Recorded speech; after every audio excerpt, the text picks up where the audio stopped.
这是汤姆·哈迪的演艺巅峰之作，无论是痞帅的笑容，还是六亲不认的步伐，都让人觉得他就是为了黑道而生。今天就是弗莱迪出狱的大好日子，他手捧仙人球，找到了在狱中对他照顾有加的大佬奥兹。他希望老大哥就像仙人球一样屹立不倒。临别时，奥兹给弗莱迪下达了一个任务，让他出去后试探一下西迪。他发现自己这个手下最近有点脱离掌控，收到指令，弗莱迪大摇大摆地走出监狱，一脸邪魅的笑容让人捉摸不透。来接他的正是自己的堂弟吉米，两人当即就是一个大大的拥抱。与此同时，弗莱迪的妻子杰基正在家里梳妆打扮，她要给丈夫一个完美的形象。杰基认为这次出来她一定会浪子回头，可她的丈母娘却并不这么想。很快，弗莱迪的座驾抵达家门口，杰基满面春风地跑出大门，一见面就是个大号的拥抱，这可能就是传说中的小别胜新婚。舞会上，两人在父母懵逼的表情中进入房间，可还没办完事，家里就来了一位不速之客。弗莱迪一脸不爽地走出房间。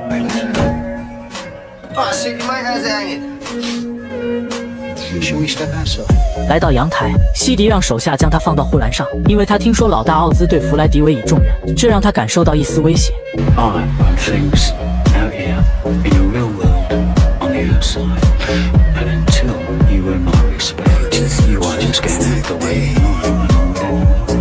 好汉不吃眼前亏，弗莱迪连连点头，心里却想着怪不得奥兹要让我试探你，这老小子就是司马懿之心，路人皆知。而日后西迪也将为今日的嚣张付出惨痛代价。狂欢了一天，隔日弗莱迪来到曾经的好兄弟麦克家里，经过一顿鬼迷日眼的沟通，两人成功进入房间。他还怕踩脏了地毯，将鞋放在手里。当麦克出来后，看到是弗莱迪，脸色明显有些不自然，他连忙支开了妻子。弗莱迪直接步入正题，他表示兄弟一场，这4年你都没来看我一眼，还在我入狱后私吞了我的钞票，这可不是兄弟该做的事。麦克当即便表示我现在跟着西迪混，想以此威慑弗莱迪。他听到西迪再次露出邪魅的笑容。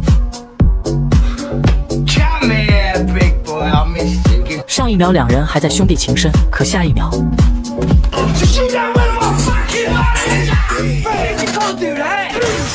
他直接圆了好兄弟想要上电视的梦，打了小的，做大哥的自然要出头。西迪把他叫到办公室，问他为何把自己的手下打成植物人。弗莱迪表示这只是私人恩怨，跟任何人都无关，如果非要追究的话，我可以赔他一台新电视。奥兹的妹妹听到差点没忍住笑出声，随后他警告弗莱迪，再有下次后果自负。由于麦克出事，他直接将弗莱迪编入西迪麾下，也就是从这一刻起，西迪说什么他就要做什么，而他们下一个任务就是抢银行。但弗莱迪知道，以西迪的性格必然会给麦克报仇，他必须早做打算，省着被对方暗算。很快，时间来到抢银行这天，他们戴着头套，全副武装，以极其专业的手法瞬间控场。可关键时刻，银行经理大脑短路，竟然忘记了金库密码。看到西迪还在吓唬他，吉米连忙让他住手，并表示给我5分钟问出密码。就这样，他第一次行动便立下大功。堂弟立功，弗莱迪脸上也有面子。可在庆祝晚会上，西迪却告诉他，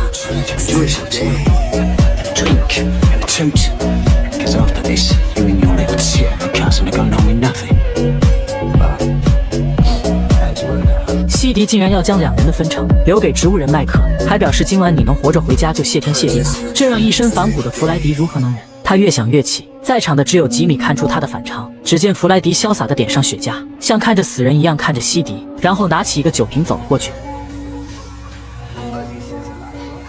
好家伙，奥兹只是让他试探，结果弗莱迪竟把他给杀了。事后，吉米替弗莱迪来监狱见大佬奥兹，得知自己的手下出事，他一杯热咖啡是一滴都没浪费。当然，弗莱迪派他来也是有目的的。吉米再次用他那3寸不烂之舌，上演了一顿鬼迷日眼的忽悠，竟然让奥兹相信了西迪的背叛。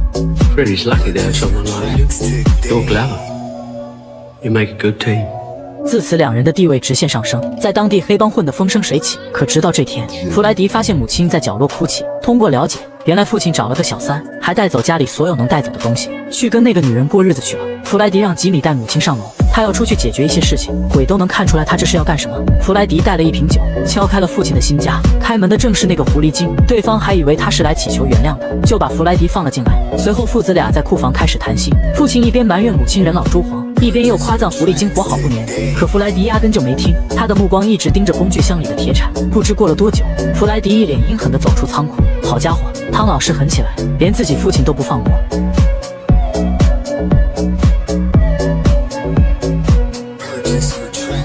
这天，弗莱迪发现自己的厂子出现很多新面孔，而且没有经过他的同意，就在厂子里出售新型药丸。看来对方根本没把自己当回事。通过了解，看厂子的小黑告诉他，这是一种吃了就会让人上瘾的东西。几人说话间，一个小年轻拎着包裹就走了进来。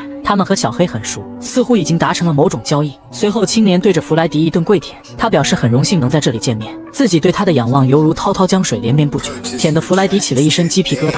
然而这并没有什么卵用。看着青年倒出来的现金，弗莱迪不知道在想些什么，吉米却感觉药丸是个商机，便和对方洽谈起来。可弗莱迪对钱根本不感冒，他的思想还是那种老派黑帮的作风，对方的行为在他眼里已经越界了。What I wanna know is where you're from. What? Where did you grow up? London, of course, Fiddy. East London. No, that's a pork pie, isn't it? Eh? We all know that accent of yours ain't really from around here. What is this? Of course it is. We're looking at him for hanging out, really. Come on, where did you really grow up? Posh boy. Windsor. Right. 在场所有人都嗅到一丝危险，因为这是弗莱迪爆发的前兆。My point is, why are you so think you can earn on my turn without my fucking permission? 青年的队友拿着微冲对准了他，可弗莱迪也不是吓大的，敢在自己的地盘搞事，这俩人谁也别想活着出去。对方表示你敢开枪试试。Have it your way. 解决了2个小混混，他带着吉米扬长而去。 What planet are you on? You think too much, Jimmy, that's your problem. Yeah, we were meant to be doing a deal with them. Jimbo, all I know is, mate, we've got 75 lards in the back of the motor. Ozzy sent us in there to negotiate, and you end up robbing it like a two-bit post office fucking job. Nobody's perfect. 吉米懵了，他说的简单，到时候自己该怎么跟奥兹交代？他完全不能理解弗莱迪的脑回路。1周后，又到了吉米和奥兹见面的日子。得知弗莱迪把这件事搞砸了，奥兹认为现在的他已经变成一个累赘。吉米极力替他解释，可弗莱迪连自己都控制不住，又怎会听他的话？于是奥兹下达一个命令，那就是让吉米独自去和土耳其人进行合作。可吉米却为了弗莱迪拒绝了他。Think about your future. 就这样，吉米出来后告诉弗莱迪，自己已经搞定了奥兹，让他不要担心了。弗莱迪就知道自己的兄弟能够摆平，殊不知兄弟俩从这天起也开始有了秘密。从这以后，弗莱迪愈发猖狂，甚至和奥兹的妹妹搞到一起。也正是从他口中得知，自己的兄弟吉米背着自己搞起了新型药丸。弗莱迪难以置信，不敢相信好兄弟背叛了自己。不久后，吉米和玛姬结为夫妻，两人的关系也从老表变成了连襟。按理说应该亲上加亲，可弗莱迪却对吉米的背叛耿耿于怀。他不理解，于是给奥兹打去电话，为何要让他的兄弟单飞？可对方的回应明显已经把自己当成妻子，这让弗莱迪无论如何也接受不了。心直口快的他直接来到加工厂。Hey, you boss. Never, ever expected you to go behind my back like that. Never. It's business, yeah? Don't be so bloody naive, yeah? Everything is fucked now because of you, because you chose this. Ozzy, he's playing you, Jimmy. No, he's playing you. 弗莱迪对他太失望了，对方只是用了一点小手段，就将两人的兄弟情搞得支离破碎。出来后，弗莱迪回到阔别已久的家，看到儿子尿了裤子，他终于尽了一次做父亲的责任。然而就在这时，妻子走了进来，他责怪弗莱迪不是一个合格的父亲，更不是一个合格的丈夫。自从他出狱的这段时间，妻子已经对他彻底死心了，两人当即便吵了起来。You're a fucking coward! God, for Jimmy. Oh, we'll all be tough. 他们完全没有顾及到孩子的情绪，杰基直接被打进了医院。妹妹玛姬想要姐姐离婚，可杰基却想为了孩子忍气吞声，这让暴脾气的玛姬如何能忍？为了姐姐，她找到正在潇洒的弗莱迪，两人一见面，玛姬就大骂他不是男人，有能耐你冲我来，打我姐姐算什么本事？好在吉米及时赶到拉开了妻子，但也正是这次争吵之后发生的一件事让玛姬悔恨终身。不久后，吉米被派到外地出差，玛姬表示回来我们再试试，孩子总是会有的。拥有一个帅气多金又爱她的丈夫，玛姬很幸福。然而就在当天晚上，她正在浴缸里洗着澡，却完全没注意到弗莱迪出现在浴室门口。接下来的不好看，我就先替兄弟们看了。几个月后，玛姬的肚子逐渐大了起来，吉米还以为是自己的功劳，殊不知他的好兄弟弗莱迪也出了一份力。一转眼又过去了几年，随着小吉米不断长大，玛姬对丈夫的愧疚与日俱增，她怕有一天自己瞒不住这个谎言。直到小吉米生日这天，她担心的事情还是发生了。弗莱迪给小吉米准备了生日礼物，小弗莱迪眼里充满了嫉妒，因为他的童年只有父亲的家暴，就连玛姬的表情都十分尴尬。弗莱迪十分喜爱这个私生子，哄着他到处去玩。玛姬看到这一幕，连忙让他把儿子还给自己，不料弗莱迪却趁机调戏他，甚至荒唐地说让他跟自己私奔。殊不知这一切都被小弗莱迪听得一清二楚。玛姬直接把儿子交给了吉米，然后借口自己不舒服去卧室躺一会儿。进入房间，玛姬再也抑制不住自己的情绪，只要一想起那天晚上弗莱迪对自己做的事情，她就忍不住一阵阵的恶心。与此同时，小黑带来一个坏消息，那就是他们的老大奥兹遇刺了。不过好在没受到致命伤。弗莱迪一听人都麻了，因为这一切都是他和奥兹的妹妹在暗中操控。原来奥兹一直重用吉米，这让两个人感受到极大的威胁，于是派出杀手对奥兹下手。不料暗杀不成反被干掉。为了以防万一，弗莱迪决定先对吉米的左膀右臂下手。他把小黑约到码头，并将自己和玛姬的秘密告诉了他，还说自己爱小吉米，比其他任何孩子都要爱。可他却不能跟儿子相认，因为他不想让吉米知道自己和他的妻子有染。小黑听得一脸认真，可下一秒 God, it feels good to get this off my chest. 这边不知情的吉米来医院探望老大，他判断老大遇刺是土耳其人做的，可老大明确地告诉他是弗莱迪和自己的亲妹妹想要干掉自己。吉米愣在原地，显然不相信弗莱迪是这种人。紧接着奥兹告诉他自己的妹妹已经被解决了，至于弗莱迪就让吉米自己处理吧。为了坚定他的信念，奥兹语重心长地说道 When the time comes, you have to be able to kill someone you love. 吉米陷入了纠结，可当他看到好兄弟小黑惨死码头，这才下定了干掉弗莱迪的决心。与此同时，得知刺杀失败，弗莱迪等人也不知如何是好。现在想要再去下手显然是不可能了，但土耳其人认为只要除掉吉米就能大大削弱奥兹的势力，而动手的最佳人选就是弗莱迪，因为只有他才能轻易接近吉米。弗莱迪也犹豫了，但现在显然不是儿女情长的时候。经过短暂的思考，他流下了鳄鱼的眼泪。最终弗莱迪决定干掉自己的好兄弟。回到餐桌，他告诉众人下周是自己大女儿的订婚宴，他会在婚宴结束后对吉米下手。就这样，两个情同手足的好兄弟最终还是走向了对立面。时间一晃来到订婚宴这天，出发前弗莱迪接到一通电话，是奥兹的妹妹打来的。他感觉这2天一直有人在暗中监视自己。为了安抚他的情绪，弗莱迪决定先去一趟他那里。可打开房门，他愣在原地，奥兹的妹妹竟然死在了家里。他心情久久不能平复，走进电梯疯狂的发泄。随后他将儿子送到了姥姥家，而吉米也同样将孩子送了过来。殊不知他们将为这个举动悔恨终生。丈母娘保证不会让孩子离开自己的视线。然而当小吉米睡着时，姥姥却看起了电视。这时心怀嫉妒的小弗莱迪悄悄走入房间，他心里很不平衡，凭什么他从小就要被冷落，反而小吉米备受自己父亲的宠爱。过了好一会儿，当老爷走进房间时傻了眼，此时小吉米已经被塑料袋套住了头。就这样，小弗莱迪亲手杀了自己同父异母的弟弟。曾经在伦敦只手遮天的两兄弟，却要在女儿的订婚宴上斗个你死我活。然而就在两人即将动手之际，却被他们的丈母娘及时拦下。她告诉吉米，你的儿子死了。当众人回去时，看到的只是小吉米的一具尸体，两人悲痛万分，还以为是孩子自己失误出的事故。可他们的老丈人却毫不掩饰，他表示那个塑料袋是从外面打的结。吉米一脸不可置信，因为小吉米连鞋带都不会绑。 Wasn't little Jimmy. It was little Freddie.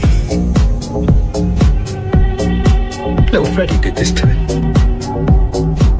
I wanted you to be here when I told him that. 老丈人狠狠瞪了一眼弗莱迪，便转身离去。很明显，他是在怪弗莱迪给孩子树立了一个坏榜样。两人当场蒙圈，弗莱迪更是难以置信，自己的亲儿子竟然杀了另一个亲儿子。看来这都是孽缘了。只有吉米还被蒙在鼓里，还不知道自己的儿子不是亲生的。弗莱迪连连道歉。This is your fault. He's growing up a fucking killer like you. 可这又能怎样？吉米还是下不了狠心。弗莱迪转身离去，他找到正在荡秋千的儿子，一把将他抓回家。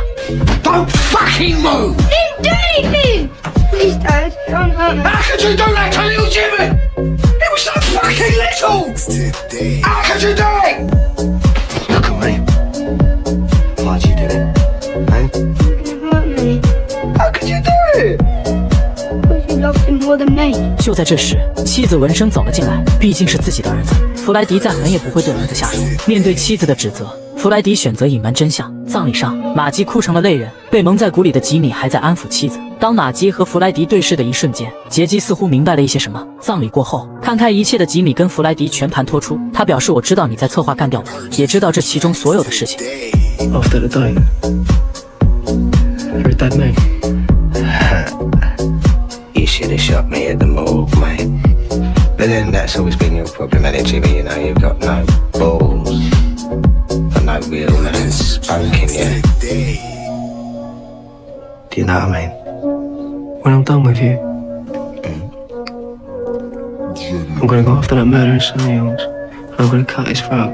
曾经2个最好的兄弟，却闹到了如今不可收场的地步。当天晚上，弗莱迪醉醺醺地回到家，他将自己和玛姬的事情说了出来。得知小吉米是他的儿子，杰基并没有过多吃惊，因为他从葬礼上2人的眼神交流就猜到了一切。此时，弗莱迪痛恨自己的所作所为，要不是他禽兽不如，怎么会酿成如今的惨剧？第2天，吉米跟他约了个见面地点，今日2人必须要做个了结。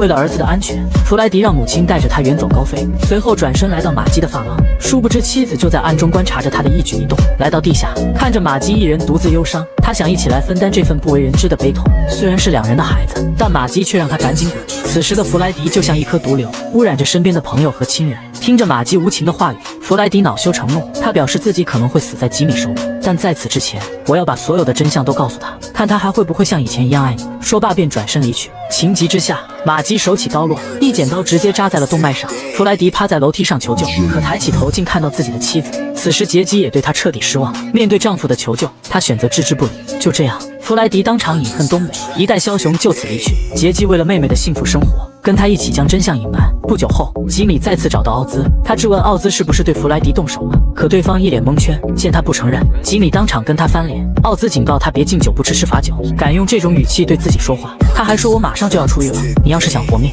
最好在我出去前在伦敦消失。然而就在奥兹出狱的前一天，一个卡勒咪突然从后面偷袭，拿着鱼线当场要了奥兹的命。影片的最后，玛姬再次怀孕，吉米成了最后的赢家。